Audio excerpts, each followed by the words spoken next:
Hello and welcome back. We are continuing our discussion about array lists by exploring some of the different options that we have access to in terms of the methods, the functions of array lists. So we're going to jump right in with this. We've already talked about how to define an array list, and we're just going to get all of that into our code.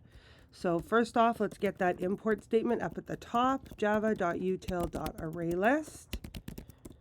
And then we can go ahead and add our main method. And now we can make a new array list just as we did previously. This one we're going to do a list of colors. Oops, new array list. There we go. Okay, so let's just start with, as we know, an add. And now there are two different types of adds. We have add, where we can add the object itself, so we can add strings in, and this is going to add the element to the end of the list. We have a second option, which is going to take in a integer and the object itself. I better, instead of just saying string, it's string because this is string, but really it's whatever the element is. And in this scenario, we're going to add the element to the index specified. Now in this scenario, it does not overwrite. It will and shift right. Everything is going to shift over. So let's just take a look at what I'm talking about here.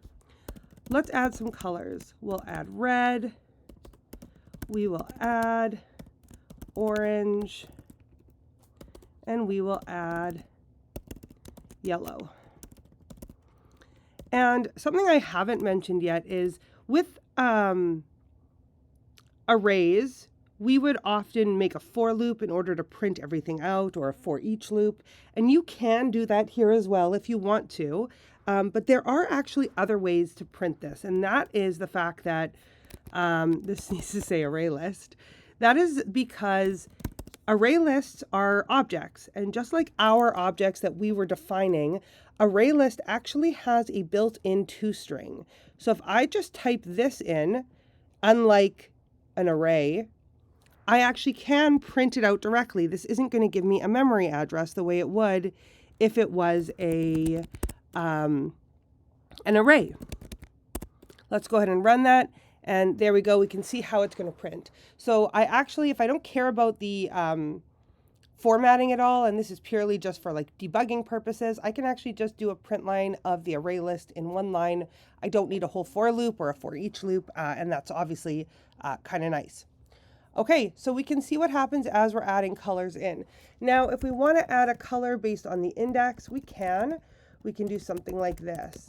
And what this is going to do is it's actually going to inject that value, white, into spot 0, so right here. And it will not overwrite it, but instead it will shift everything over by 1. So if we do it like this,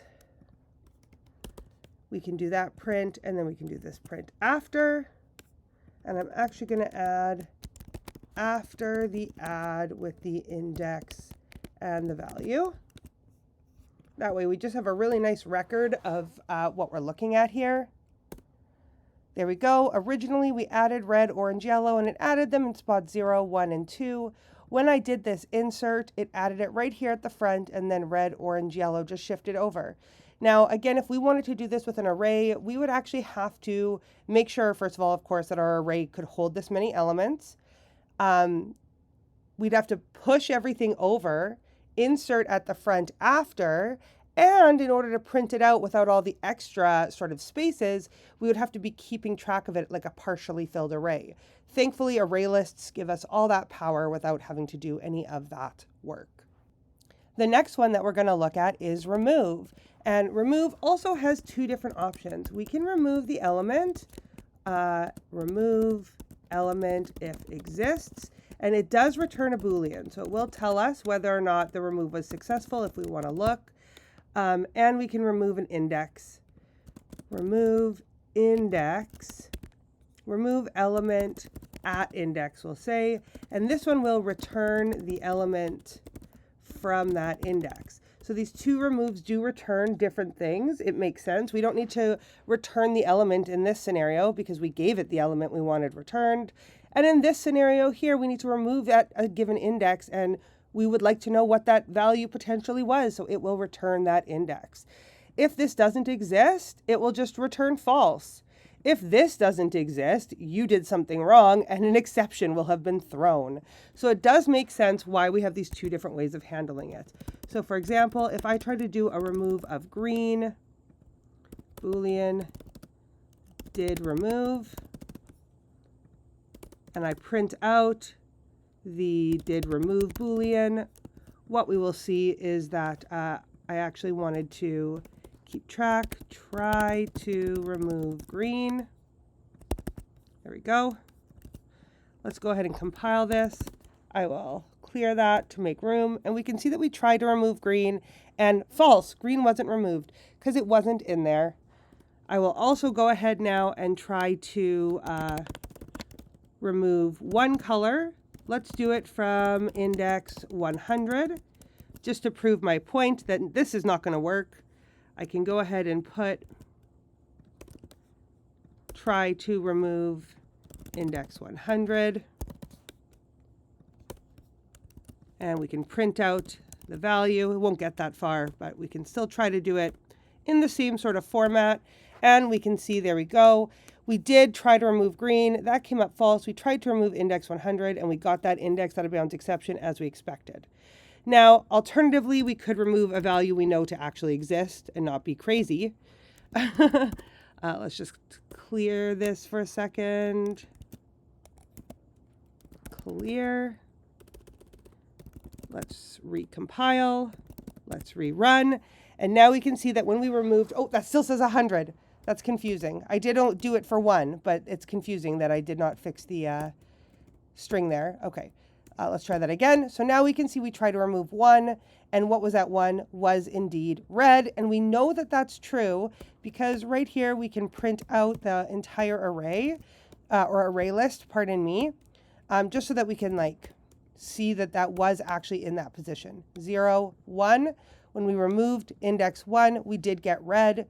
What happens in this scenario, as I hope we would expect, is it gets removed and everything from this side, like to the right of it, shifts over. So after we remove index 1, we would end up with an array that had white, orange, and yellow in it. We'll just clear this and run it one more time. And there we go. Tried to remove index 1. We did. It was red, and it remains to have white, orange, yellow with no gaps. Okay.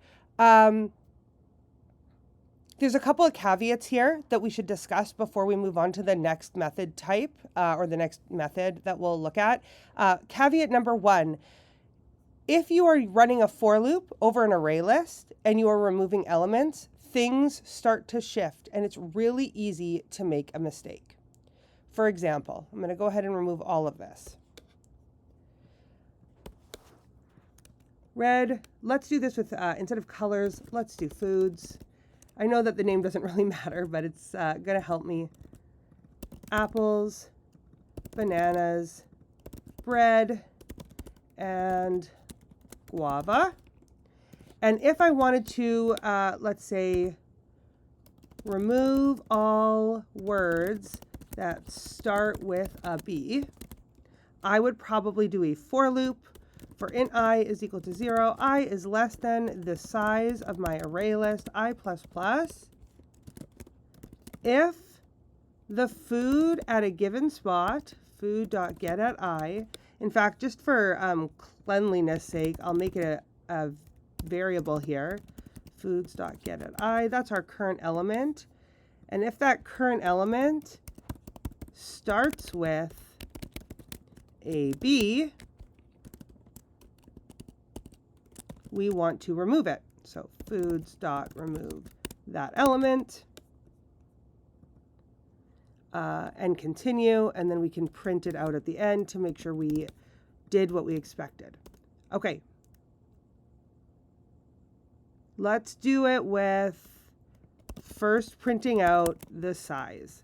So I am expecting, based on what I've written, this to print out the number 4, because there are 4 elements. I am expecting to run through my for loop. 2 of these elements start with a B, therefore I expect 2 to be removed, and I expect foods.size then to print out 2 at the end.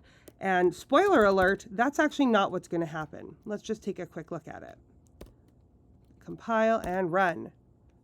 Why did it didn't save. Okay. Still spoiler alert, but I can do it properly this time. Ta-da!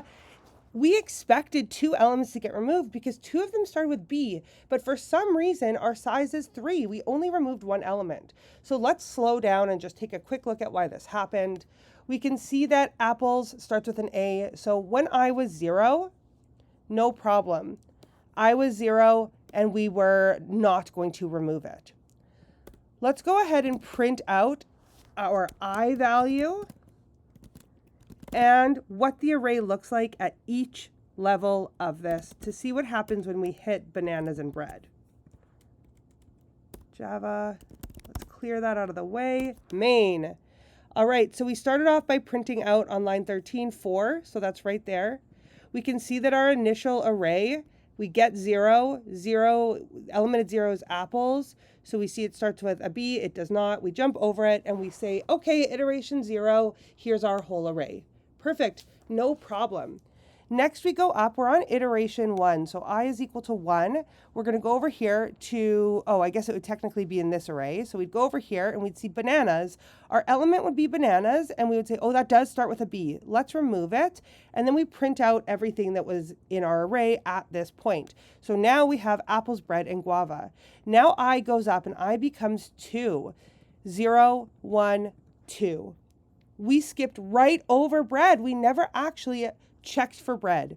So what's something that some students will do is they'll do this. This solves our problem. If we do a removal, we need to recheck that same index again. We can't let the I++ go up just yet. This is bad. This is, I wish I would, like big X. No, we don't want to do that. We shouldn't be altering this value right here internally inside the loop. That doesn't make any sense. This is a for loop. For loops go one at a time or sequentially or whatever the step count is based on this definition. We don't want to be changing it in here. So we have a few different options. Option 1 is to use a while loop where we only increase when we don't remove. That would work, absolutely. We also can go through our array lists backwards, and this solves the problem. So if instead I start at the last element, foods.size -1, and I go all the way down to 0, 1 by 1, let's just show what happens in this scenario. Because everything will no longer have to shift. The problem with removal is that everything shifts over. But when things shift now, it's only going to shift values we've already checked. This actually will indeed work as we would like. Just pull that. There we go. So now on that first iteration, we look at guava. On the second iteration, we looked at bread and it got removed. And guava shifted over, but that's fine. We've already checked guava and we know that it should be there.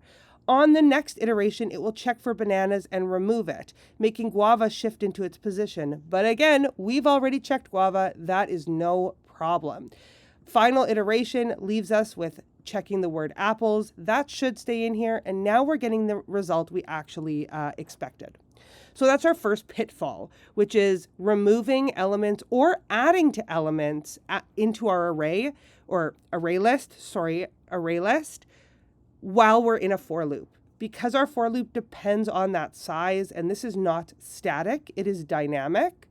We find ourselves often making small mistakes like this where our loop is going to change and the number of iterations and the indices are changing while we're manipulating it. So it's something just to watch for when you're running your ArrayList code. Okay, one more pitfall before we move on. Just get rid of all this for a second. Integer, grades, there we go. Let's do some adds. Let's add, grades dot add 100. We got a really smart student here. Grades dot add 50. Oh, that's not as smart, I suppose. 95. Grades dot add 98. Let's go ahead and just print out grades and make sure what we have in here is what we expect. Didn't recompile. There we go. going to struggle with that apparently today. There we go. Our 3 grades are in there. Now, something you should know if you are not yet aware is this idea of wrapper classes. If I have a video on it already that you can go watch. Wrapper classes take our primitive values like ints, doubles, and chars, for example, and there exists a Java class, capital I integer, capital D double, capital C character, for each of them. And when we try to use them like this directly, int 100, 95, and 98, no problem, Java will automatically convert this into an integer. That's easy. Java's happy to do that for us. In fact, I could even add grades.add a terribly low score of 1 at the first position, and Java will leave this one as an int, and it will turn this one into an integer for us and appropriately add it to our array. Let's just take a quick look to prove what I'm saying is true. There we go. We can see it figured that out no problem, which is obviously great for us. Here's where the problem comes in. Oops. I don't know why I wrote print. That's just not right. Grades.remove 1. This is the other major pitfall. What are we going to remove? We know it's going to remove something. The question is this going to remove element 1, which is right here? Or is this going to remove the element at index 1, which would be 100? Take a second, pause, think this through, and ask yourself, what the heck do we think that this is going to do? And then let's go ahead and give it a try and see what we get. I will save it this time. I will recompile it. I will clear this all out of the way. And let's take a look. So what we actually see happening is we are removing by default, whenever we put an int in there, Java will treat it like an int. It can figure out the difference over here from this scenario because there is only one method signature for add that has those 2 parameters that would involve 2 int-looking values, an int index and an integer value. So it can figure that out without any problem. This one, it's going to struggle with, and this might be unexpected behavior. So it's important to understand how to remove by value in an integer array list if that's what you're looking for.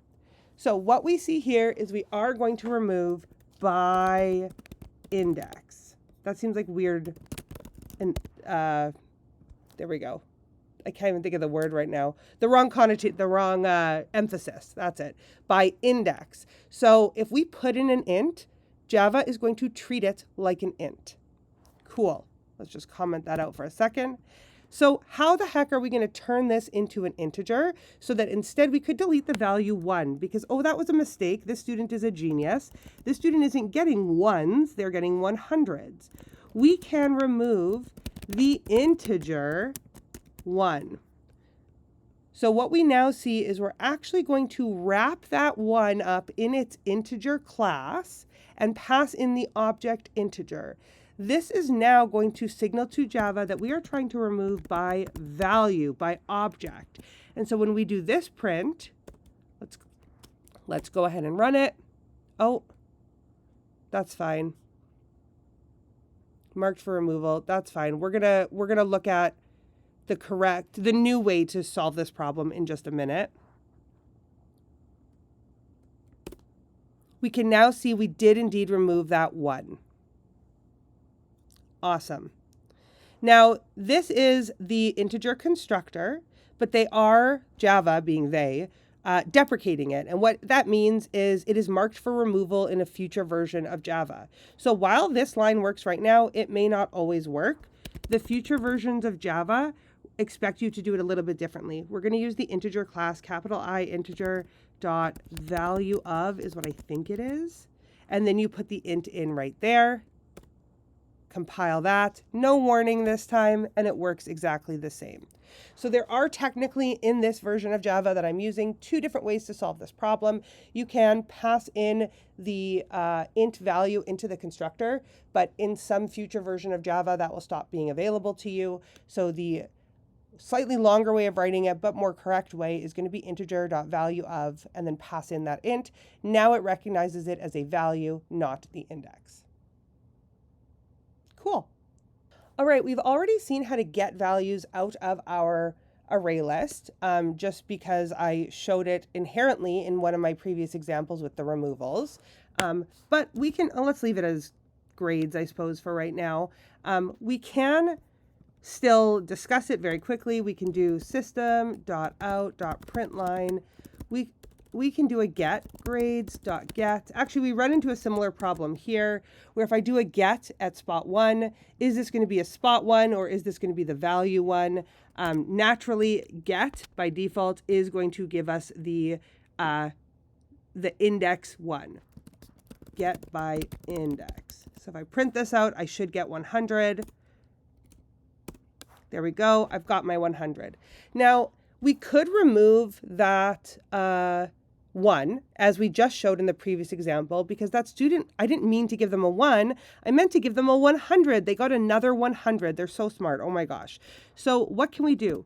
We could remove 1 and reinsert 100, or we can overwrite. So we've done gets and we've done adds and we've done removes. There is this little acronym called CRUD, which stands for create, read, update, delete. Create is like creating new elements. So this is our add, or creating the array list itself, depending on who you speak to. We've got the read, which is our get. We've got update. This means either update the array list as a whole, so using an add, or in a second we're going to discuss set. Or you could just talk about this on an array list level specifically and say update is going to be updating the values in there, meaning set. And then we have delete, which is remove. So if you ever hear anybody use the acronym CRUD, like saying, oh, you have a CRUD project, or this is a CRUD assignment, they're not saying your code is bad. They are talking about create, read, update, and delete. Okay, so what we can do is we can go in, we can say grades.set, and we can give the index we want to set, and we can give it a new value. And when we do this, we can see, let me just put some more print statements in here. I'll comment that one out. We can do our set. Previously, it was 1, 100, 95, 98. And then we do our set at spot 0. We will now overwrite that 1 and put in the correct grade, 100. So we have add. We have 2 different ways to add. We have a set, we have a get, and we have 2 different ways to do a removal. And those are the main functions that we can sort of rely on with array lists. Now, array lists do have more functions. We are able to do other things with array lists because they are more powerful as a full class over an array, which is technically like a primitive object, let's say. That's not what they're called, but point being, there aren't really any methods associated with arrays the way that there are with array lists. Even think back to how we get the length of an array. It's not a method. It's a property of the array. We use .length. We don't put any brackets on it. So there are lots of other methods available to us with array lists, and you're welcome to go check out the Oracle documentation and see which ones might be of help to you, including things like an index of, just like strings have. Now, we've already discussed about the bounds of an array list. We can find lots of different ways to get the array list to error out when it comes to its bounds. We'll just say grades 2 for a second. We can say array, oh, I don't know why I wrote array list again. My brain's not all the way there. That's okay. Add a -1. Let's make this into a string for a second. -1 and 10. This probably won't compile. There'll be a compile time check to make sure that you're not adding to a negative spot. So we can see that we definitely, oh, this is supposed to be a string. Okay. It has other errors clearly, but let's actually do this properly. Oh, it compiled. I'm surprised it didn't freak out.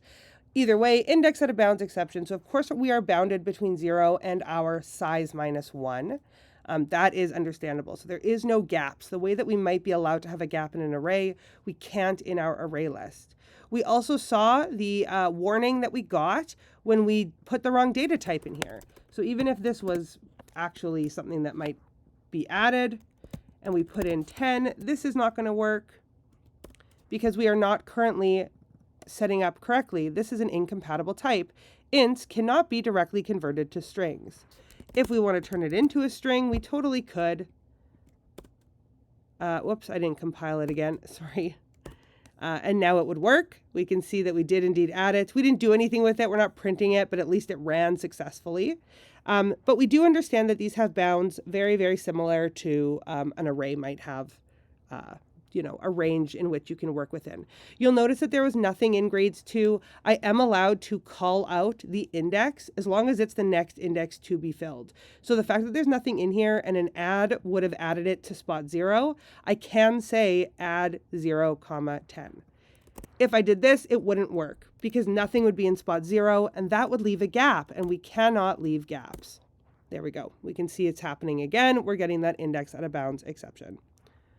Okay, so those are the main methods. Like I said, I've got one tiny little practice problem here. I'm just going to make it so that we can read it. Anytime I kind of throw a practice problem out there, it's a good idea to pause the video and try it yourself before you continue watching. But it's up to you, of course. If you just want to watch it through, that's okay as well. Let's go ahead and solve it. We're going to first take the challenge, add 3 colors to an array list. So if we're going to add colors, they're going to be strings, new array list.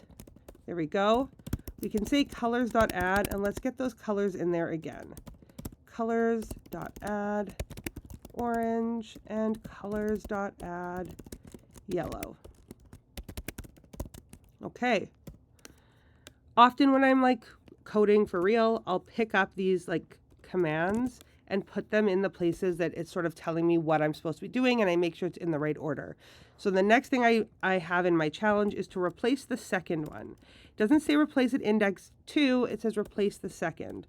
So that involves a set at spot 1. That'll be the second color. We can replace this with blue. Doesn't really matter, obviously. Then it says we need to remove the last. Now, there are lots of different ways to remove the last. If we know how many elements there are, we can say colors.remove spot 2, because we know we have 3 elements, right? We know we have 3. The set didn't change that, but this isn't particularly robust. So what we would rather do, more robust / unknown length, is we can say colors.remove colors.size -1, and that will always remove the last element. Let's add some print statements in here as we're going through, just so that when we run this, we'll be able to see what's happening. Added 3 colors. Perfect. This one is going to be replace second with blue. And this one is going to be remove the last element. Let's just pick up this line. We have to print after the removal. We should be printing after the set. And we should be printing after the adds. Now you'll notice that I am wrapping these commands, like these statements, these executable blocks, in my print lines instead of just putting them both at the end. I am actually doing that on purpose because if something goes wrong, there's a better chance that I can catch what's going wrong if I know which block of commands was started and didn't finish. So I am actually doing that on purpose. Anyway, the very last thing here is to print the list out and the size. I've already showed you ways to print the list as we go. So I will go ahead and just print the size out right here, as we know. Colors.size, and then I will show a different way of printing our list. So I'm going to actually use a for each loop, and I'm going to say for each color in colors, print. That was nonsense. Print the color out like this and add a space. That's fine. Okay, let's go ahead and clear this out of the way. Clear. Let's compile. I'm going to make it a little bit bigger and we'll run it. So first added 3 colors and then we printed them out. So we know that worked. Next, we had to replace the second one in the list with blue. We can see the second was replaced, so that worked. Next, we had to remove the last element, which meant yellow. We can see that that worked. We have 2 elements in there. We do indeed have 2, and then my print right there finished off. Now, you will notice that because I don't have a new line character, my percent that usually would be on a different line is not. It's on the same line. That's simple enough to solve. I can just add a blank print line at the end of my program. But we do start to get into some like finickier ways of formatting when we try to do stuff like this, or if we wanted to set it up with commas, you have to put commas everywhere, but not the last element, stuff like that. You know, we can watch for that. All right, that's it for the different methods that we're learning in this, with this class, I should say. In my next video, I'm going to talk about different ways to loop through array lists. I've already shown you a couple different ways, but I will just give a little bit more context to those ways. And I'm going to introduce a new class known as iterators to discuss an additional safe way of moving through array lists. Thank you, and I'll see you in the next video.